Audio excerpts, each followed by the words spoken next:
નમસ્કાર મારા વાલા ગુજરાતી મિત્રો, જાગો જોગી જાગો ચેનલમાં આપનું સ્વાગત છે. તો આજે આપણે વાત કરીશું કે ધન જોબન તારું કામ ન આવે, માયા મતલબ કી. મૂર્ખ બાત કરે કલકી, મૂર્ખને ખબર નથી પલકી, મૂર્ખ બાત કરે કલકી. તો હવે એક વસ્તુ છે કે આ પંચતત્વ અને પંચતત્વની અંદર આપણે જે જોઈ રહ્યા છીએ, એટલે કે જે આપણને સંસાર દેખાય છે, જે અસ્તિત્વ દેખાય છે, જે જગત આપણે જોઈ રહ્યા છીએ, પછી ભલે એ ઝાડ હોય, પ્રાણી હોય, પશુ હોય, પંખી હોય, જાનવર હોય, કીટ હોય, મકોડા હોય કે મનુષ્ય હોય, આ બધું જ પાંચ તત્વની અંદરથી પ્રગટ થયું છે. અને પાંચ તત્વ એ પાંચે તત્વ જળ છે. તો આ બધું જળ છે. તો જળને ચલાવવા માટે શક્તિની જરૂર પડશે, ઉર્જાની જરૂર પડશે. તો આ પરમ તત્વની ઉર્જાથી આ બધું ચાલી રહ્યું છે. પરંતુ અહીંયા પરમ તત્વનું પરિવર્તન નથી. પરિવર્તન જે પાંચ તત્વોમાંથી ઉત્પન્ન થયું છે એનું જ પરિવર્તન થાય છે. જેમ કે આપણે જોઈએ કે આકાશમાં વાદળો આવે છે, તો વાદળો આકાશમાં અવર જવર કરે છે, વાદળો આકાશને ઘેરી લે છે, પણ આકાશ અવર જવર કરતું નથી, આકાશનું પરિવર્તન થતું નથી. પરિવર્તન તો વાદળોનું જ થાય છે. એમ આ પાંચ તત્વ એ વાદળ સમાન છે, અને એમાંથી જે ઉત્પન્ન થયેલું છે એ પણ વાદળ સમાન છે. એટલે એને માયા કહ્યું છે કે માયાનું આવરણ, જેમ વાદળોનું આવરણ આવે એમ માયાનું આવરણ આવે. તો હવે માયાના આવરણથી જ આપણો આ પાંચ તત્વનો દેહ ઘડાયો છે, અને એ જ માયાના આવરણથી આપણી સંપત્તિ ઘડાઈ છે. તો હવે આપણું શરીર, જેને આપણે શરીર મારું શરીર કહી રહ્યા છીએ, મારું નામ આદેશ છે, હું આ જ્ઞાતિને છું, હું હા છું, હું ના છું, જે આપણે વિષય, વાસના, કામ, ક્રોધ, મદ, મોહ, લોભ, અહંકાર, રાગ, દ્વેષ, દ્વૈત ભાવ, આ જે બધું જે આપણે કરી રહ્યા છીએ, આપણી પાંચ જ્ઞાનેન્દ્રિયો અને પાંચ કર્મેન્દ્રિયો અને ચાર અંતકરણ, આ 14 અંદર જે આપણે રમી રહ્યા છીએ, તો આ બધું માયા જ છે. કારણ કે સત્ય નથી. આપણે જોઈએ કે આપણે રાત્રે સૂઈ જઈએ ત્યારે આપણને એક સ્વપ્ન આવે છે, અને એ સ્વપ્ન પણ સત્ય નથી. કારણ કે જ્યારે આપણે સ્વપ્ન જોઈએ છીએ ત્યારે આપણને એવું નથી લાગતું કે સ્વપ્ન ખોટું છે, પણ જ્યારે સવારે જાગૃત થઈએ છીએ ત્યારે આપણને ખબર પડે છે કે સ્વપ્ન છે. પરંતુ આપણે જાગૃત થયા પછી પણ આપણે પૂર્ણ જાગૃતિમાં આવતા નથી. કેમ કે મનુષ્ય રાત્રે સૂઈ જાય છે અને સવારે જાગે છે ત્યારે કેટલો જાગતો હોય છે. જેમ આપણે એક પાણીનું બેરલ ભર્યું હોય અને એ બેરલમાં આપણે બરફનો ટુકડો નાખી દઈએ, તો બરફનો ટુકડો 80% ટુકડો અંદર દબાઈ જશે અને 20% આપણને એ ટુકડો બહાર દેખાશે. એવી રીતે જ જગતમાં જાગતા પુરુષ પણ 20% જ જાગતા છે, બાકી 80% તો અજ્ઞાનતામાં જ ફરતા હોય છે, 80% તો અંધકારમાં જ ફરતા હોય છે, 80% તો બેહોશીમાં જ ફરતા હોય છે. એટલે કહ્યું છે કે આ ધન અને દોલત તારું કામ નહીં આવે, કારણ કે તારું તો છે જ નહીં. તું તો ધન દોલતથી પર છે, તું શુદ્ધ આકાશ છે. હવે આકાશમાં વાદળો આવે તો એ વાદળો આકાશના નથી, આકાશને વાદળને કંઈ લેવા દેવા નથી. એમ તારે આ ધનને અને તારા શરીરને, ધનને અને શરીરને તારે કંઈ જ લેવા દેવા નથી. આ તારું ધન એ પણ વાદળ જેવું જ છે, અને આ તારું શરીર પણ એ વાદળ જેવું જ છે. અને જેમ વાદળોનું પરિવર્તન થાય છે એમ તારા ધનનું પણ પરિવર્તન થવાનું છે. અને તારા શરીરનું પણ પરિવર્તન થવાનું છે. તો આપણે જોઈએ છીએ કે આપણી આ સમજણમાં આપણે કેટલા માણસોને, કેટલાય અમીરોને, કેટલાય અહંકારીઓને, કેટલાય પાપીઓને, કેટલાય કામી પુરુષોને આપણે આપણા ખભે ચડાવીને આપણે એને સ્મશાન સુધી પહોંચાડી દીધો. આપણે એને સ્મશાનની યાત્રા કરાવી દીધી અને સ્મશાનની યાત્રા કરાવીને પછી આપણે એને અગ્નિ સંસ્કાર આપી દીધો, કાં તો પછી એને ભૂમિમાં દફનાવી દીધો. પણ હવે તમે વિચાર કરો કે જે માણસે આખું જીવન જે વસ્તુ પોતાની નથી એના માટે મરી ગયો, જે બીજાની અમાનત છે. આજે એક વિચાર કરી લો કે આપણા ઘરે કોઈ મહેમાન આવે અને મહેમાન આવીને એમ કહે કે હું તમને આ 50,000 રૂપિયા આપું છું, એ મારી અમાનત તમે સાચવી રાખજો અને જ્યારે હું પાછા માગું ત્યારે મને પાછા તમે આપી દેજો.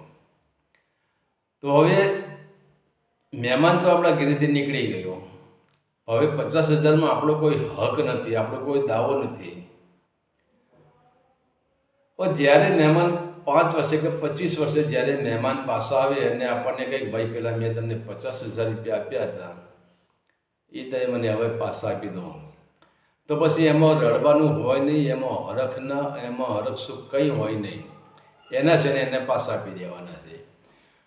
તો હવે આપણને જે એક આ અમાનત મળી, શરીર રૂપી અમાનત મળી, સંપત્તિ રૂપી આપણને જે અમાનત મળી, એ અમાનતમાં આપણને કંઈ લેવા દેવા નથી.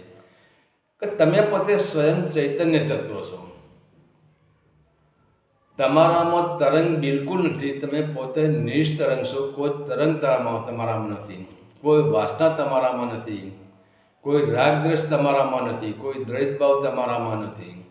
તમે તો સ્થિર છો કે ચૈતન્ય સ્થિર છે, ચૈતન્ય અખંડ છે, ચૈતન્ય અવિનાશી છે, ચૈતન્ય અપરિવર્તનશીલ છે. તો હવે જે આપણને જે મળ્યું છે એ પરિવર્તનશીલ છે.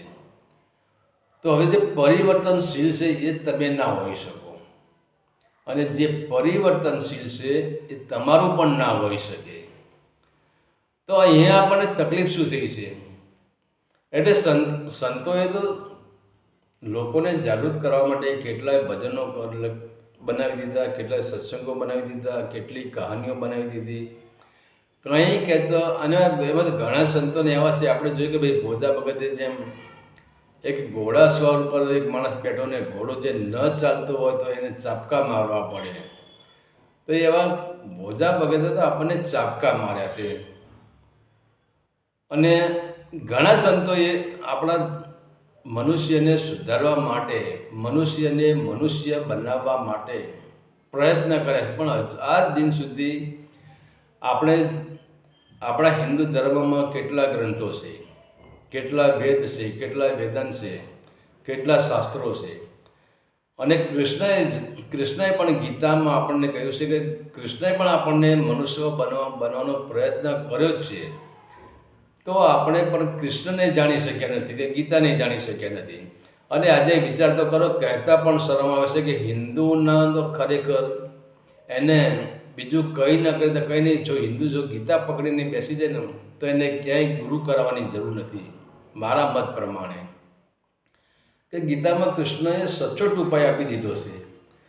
પણ આજે વિચાર કરો, કયા હિન્દુના ઘરમાં ગીતા છે? કોના ત્યાં ગીતાનો પાઠ થાય છે? જબ્બર લે જ કોઈ એવો વીર પુરુષ હશે, જબ્બર લે છે કોઈ ભાગ્યશાળી પુરુષ છે, એ પણ ગીતાના પાઠ કરતો હશે, ગીતાને સમજી શકતો નહીં હોય, ગીતાના પાઠ કરતો હશે. જેમ એકડાવાળા માણસને એકલા બીજામાં જે બાળકને સ્કૂલમાં બેસાડીએ એટલે શિક્ષક એને શીખવાડે, આને એકડો કહેવાય, આને બગડો કહેવાય, આને ક કહેવાય, આને ખ કહેવાય. તો એ ગીતા એ શિક્ષક તરીકે એ વાંચતો હશે ખરો, પણ એનો અર્થ શું થાય છે, એને કેવી રીતે અંદર ઉતારવું, આ ગીતા એ બધા રોગોની એક જ ગોળી છે ગીતા. અને એ ગોળી તમે અંદર ગળી ગયા તો તમારા જીવનમાં આદિ વ્યાધિની ઉપાધિના બધા રોગ ખલાસ થઈ જાય અને તમે આનંદમય જીવન જીવી શકો. પણ આપણે તો એલર્જી છે ગોળી કરવાની. આવી ગોળી કરવાથી જ આપણે તો મહાદેવ ખરા ને, ભૂવા ખરા ને, ભોપારા ખરા ને, દોરા ધાગા ખરા ને, તાબીજ ખરા ને, માદળિયા ખરા ને, આપણે તો એમાં લાગી ગયા છીએ. અને બીજા નંબરે આજે તમે જુઓ, લોકોને મહેનત કરી નથી. જેટલું સસ્તું મળે છે ને, ધર્મ જેટલો સસ્તો હોય એ લોકોને એટલો ફાયદો. તો હવે તમે જો લોકોએ, સાધુએ અને જે કમાવાવાળા માણસોએ આપણા ધર્મને હવે કર્મકાંડમાં ફેરવી દેવો. તમે યજ્ઞ કરાવો તો તમારું કલ્યાણ થઈ જશે. અરે બીજી વાત છોડો, અમે એક તીર્થધામમાં ગયા હતા. ત્યાં પીંપળો હતો અને પીંપળે બધા સૂતરના આંટા મારે. 84 આંટા સૂતર, આવડું મોટું આપણને સૂતર આપે અને બધા લાઈનમાં ઊભા રહેલા. હું પણ લાઈનમાં ઊભો, મેં જોવા દે એ શું છે. ત્યાં આવ્યો તો એક પિતાંબર પહેરેલા બાપુ હતા. તે મને કે લાવો તિલક કરજો. મેં તિલક કરીને શું ફાયદો, પહેલાં મને કહો. તિલકનો તમે મને તિલક કરવાનો વાંધો નહીં, પણ તિલકનો અર્થ તમે જાણો છો? કે ના ના, એ તો બધા કરે છે કે અહીંયા કે ભગવાન શિવ કરતા હતા, ઋષિ મુનિઓ કરતા હતા. એટલે ભગવાન શિવની વાત છોડો, તમે શું જાણો છો વાત કરો એકદમ. અને બધું બીજા નંબરે તમે આ પીંપળો છે અહીંયા સૂતરના 84 આંટા મરાવો એનો શું ફાયદો? કે પીંપળામાં કે ભગવાન વિષ્ણુનો વાસ હોય છે. મેં એ બરાબર છે, પણ આ 84 આંટાનું કારણ શું?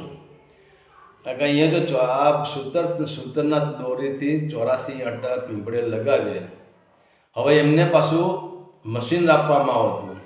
અહીંયા આંગળીએ મશીન પહેરી દેવાનું અને આગળ લીટી મારેલી ચાકથી. એ ચાકી આવે એટલે એક આંટો પૂરો થાય. એવી 84 વખતે ચાકી આપવાનું, જ્યાં લીટી મારી ત્યાં, અને આંગળીમાં જોતું રહેવાનું કે હવે 84 ચક્કર થઈ ગયા આપણા. મેં તો આ 84 ચક્કરનું રહસ્ય મને સમજાવો.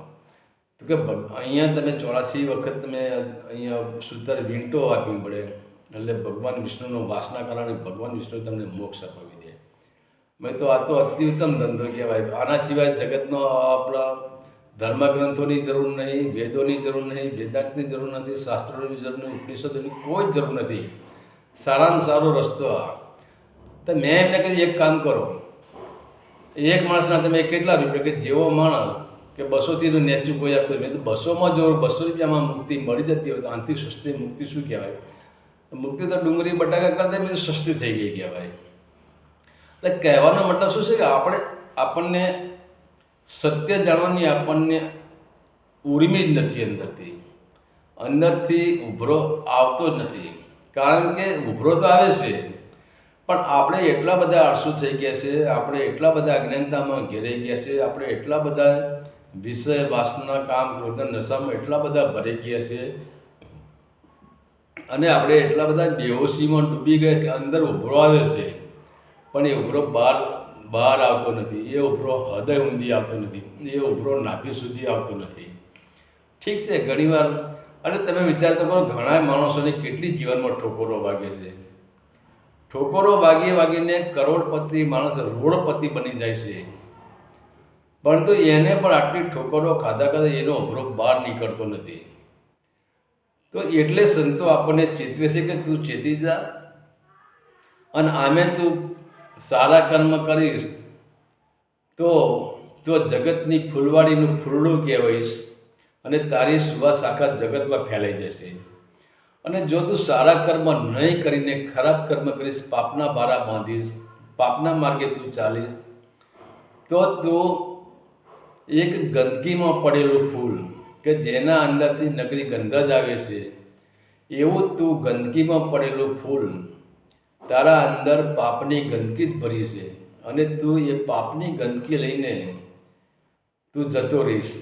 પણ આ શરીર તારું સાથ આપવાનું નથી. શરીરને તો તું મારું કહી રહ્યો છે, એ શરીર તને સાથ આપવા નથી. અને જે સંપત્તિ માટે તું આખું જીવન તું બરબાદ કરી દઈશ, અને જે સંપત્તિ ભેગી કરવા માટે તું અત્યાચાર, ભ્રષ્ટાચાર કે બીજા તું જે કર્મ કરીશ, શોષણ કરીશ, ગરીબોનું શોષણ કરીશ, છળ કપટ દગા પ્રપંચ તું જે કરતો હોઈએ, અને જે સંપત્તિ માટે તું તારું જીવન આ હીરા જેવું જીવન તું વેડફી દઈશ, બે સંપત્તિ પણ તારી નથી, અને તું જે શરીરને મોહ કરી રહ્યો છે એ શરીર પણ તારું નથી. એટલે સંતોએ કહ્યું છે કે ધન જોબન તારું કામ ન આવે, એ માયા મતલબ કી. આ બધી માયા છે અને એ માયા મતલબની છે અને આપણને ખબર નથી. આપણે અગાઉની વાતો કરીએ, કાલે હું આમ કરી દે, કાલે હું આમ કરી દે, કાલે હું પેલા નામ કરી દે, કાલે તો હાઈ ક્લાસ મકાન બનાવવાનો પ્લાન કરી દેવાનો છે ને કાલે તો આમ કરી દો. એક તરફ સેકન્ડની ખબર, તમે એક શ્વાસ અંદર લીધો, એ શ્વાસને આપણે બહાર કાઢ્યો, હવે બીજો શ્વાસ લઈશું કે નહીં લઈએ એની પણ આપણને ખબર નથી. અને આપણે પાણીમાં ઇમારતો ચડવાની કોશિશ કરીએ છીએ, તો પછી આપણાથી મોટો મૂર્ખો કોણ? આપણાથી મોટો અજ્ઞાની કોણ? આપણાથી મોટો બેહોશીમાં રહેલો કોણ? આપણાથી મોટો દારૂડિયો કોણ? મોટા મોટા દારૂ જ આપણે જોયું. હરિઓમ તત્સત. આદેશના નમસ્કાર.